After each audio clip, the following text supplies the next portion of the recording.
Hello, my name is Gabby and welcome back to my channel, or if you're new here, then welcome to my channel, and today's video is going to be my November 2022 TBR. The content warnings for all of the books that I talk about today will be linked down below in the description, along with a link to my October reading wrap-up. And with that, let's just go ahead and get right into it.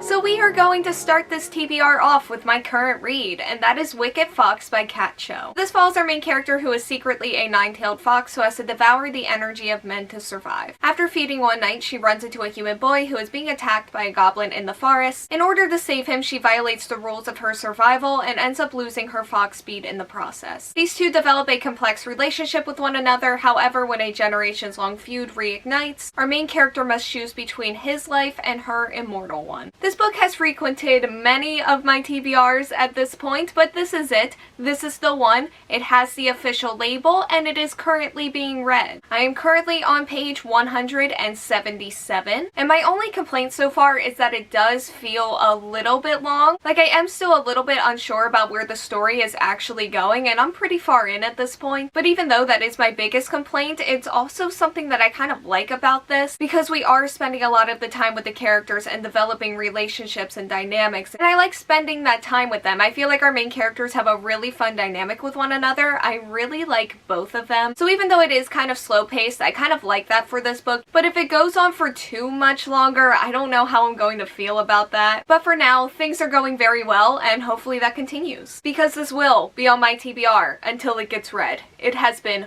way too long. And next up is Gallant by V.E. Schwab. This follows our main character who receives a letter telling her to come to Gallant. But when she arrives, no one there is expecting her. However, this is the first place that actually feels like home to her. So she refuses to leave, and she is determined to figure out all of the secrets that Gallant has to offer. I am also determined to figure out those secrets. I have had some mysterious houses enter my reading life recently, which is something that I didn't know that I needed in my reading life and just in my life in general until it happened. And I do have a streak of sorts going here where I really love all of the books that have had that mysterious house concept within them. And I would love for Gallant to continue on with that, so yeah, I am definitely very excited to explore that house along with our main character. And I'm sure this book will be very easy to do that with, because I don't know a V.E. Schwab book that I haven't gotten completely lost and immersed in. They're also usually super engaging, which is always fun. And October may be over, but I do have plenty of mysteries left in my fall TBR, and this one in particular seems like it's going to contain and incorporate a lot of things that I have loved in the past, and also things that I am currently loving as well, so I definitely do feel good about this one for this month. So next up on this TBR is Hunted by the Sky by Tanaz Bhathena. This is set in medieval India and follows our main character who has a star-shaped birthmark on her arm, and this birthmark led to her parents' murder at the hands of the king's soldiers. She gets taken in by a group of rebel women where she begins training in warrior magic to get revenge. And then this also follows our other main character who is about to sign his life away to the army until he becomes entangled in our main character's mission for revenge, and he discovers a magic that he never expected. So this is one that rolled over from my summer TBR into my November TBR. Kind of like Wicked Fox. November really does feel like a good month for fantasy to me, and I think this one could provide me exactly what I'm looking for. It has magic, revenge, warriors, and what I'm hoping are complex relationships and dynamics within the setting, and then also within the characters. And then I also just want to read it because I have a ton of TBRs that I want to catch up on. So I am definitely really excited to see this back on my TBR shelf this month, because it means that that is starting to happen. And then it also means that I'm probably going to read this month, which is exciting in itself. So next up is the Sunbearer Trials by Aiden Thomas. At the beginning of each decade, the sun's power must be replenished so that the evil obsidian gods can stay at bay. 10 semi-DOCs are chosen to compete in the Sunbearer Trials, where the loser is sacrificed, so that their body can protect everyone for the next 10 years. Our main character Tio is the trans son of the goddess of birds, and he's never really worried about the trials other than worrying about others in regards to the trials. house. However, that all changes when he gets chosen to compete against opponents who are better trained and more powerful than himself. I mean, there was no way I was going to let this book sit around on my TBR for too long. Like, I hauled it a month ago, and ever since then, this book has been calling out to me. If you don't know, Cemetery Boys by Aiden Thomas was my favorite book out of all of the books that I read last year, and I have a feeling that this one is going to be a contender for that position as well. Even if I was going into this without having read Cemetery Boys, the description alone would have made this an instant 5-star prediction. But with having read Cemetery Boys, I don't know a more likely 5-star on my physical TBR. I really don't want to, like, imagine a world where that doesn't happen, and I regret saying all of this after actually reading it, so hopefully that doesn't happen, because I do think that that may actually crush and destroy me forever. And the final book that we are going to be talking about today is This Wicked Fate by Kalynn Bayron, which is the sequel to This Poison Heart. This Poison Heart follows our main character who has a hidden power over plants. When she inherits a house from her birth mother, she also gains a space to test out her powers, but as she begins to bring the garden back to life, she uncovers that she has also inherited a dark secret, and her ancestors are not going to let her be until she accepts that she is the keeper of the dark power of the poison garden. And speaking of 5 stars, I gave This Poison Heart 5 stars when I read it this past summer. It's definitely one of my favorite books that I've read so far this year, and I am so ready to just dive back into that because I wanted more from that ending because I'm greedy. And that is what this book is for, and it's hopefully going to give me all that I want. And what I want most is to just be back into this world and with the characters and its atmosphere, and to just see where everything is going to go. Like, I mostly just want answers here. I realized while reading book 1 that I really want to read this series in the fall. It had this mysterious atmosphere and storyline that I do think is going to pair really well here. And then I've also just missed these characters and just this series as a whole. And like I said before, I just need to know where everything about this is going to go, and I'm planning to have that happen sooner rather than later, so it's in my November TBR. Assuming that all goes well this month. It may not, but it may, and that's what matters when it comes to my TBR videos. So other than those, Bloodmarked by Tracy Deonn is coming out this month. That is the sequel to Legendborn. Legendborn was a 5-star read back when I read it, and again, I'm really looking for like good fantasy this month, and Bloodmarked just feels like a reliable choice for that since I loved Legendborn. I really hope I remember Legendborn more than I think I do, or like that it comes back to me in some way.